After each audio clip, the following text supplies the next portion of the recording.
अमरावती महानगरपालिका हद्दीत 396 होर्डिंग्ज आहेत. यापैकी 147 अनधिकृत होर्डिंग्ज असल्याची माहिती महानगरपालिका आयुक्त देवीदास पवार यांनी दिली आहे. तर कालपासून शहरातील अनधिकृत होर्डिंग्ज काढण्याची मोहीम सुरू असल्याची माहिती आयुक्तांनी दिली. लवकरच संपूर्ण अनधिकृत होर्डिंग्ज काढण्यात येणार असे महानगरपालिकेने सांगितले आहे. मार्फत साधारणपणे 396 होर्डिंग आहेत.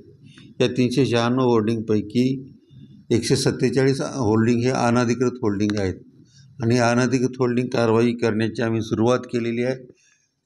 कालपासून सुरुवात झालेली आहे. साधारणपणे 2-4 होल्डिंग काढलेले आहेत आणि आता मोठ्या स्तरावरती कारवाई सुरू केली. येणाऱ्या 4-5 दिवसामध्ये 31 मेपर्यंत पूर्ण होल्डिंग आम्ही काढून टाकणार आहोत. अनधिकृत होल्डिंग आहेत ते पूर्ण.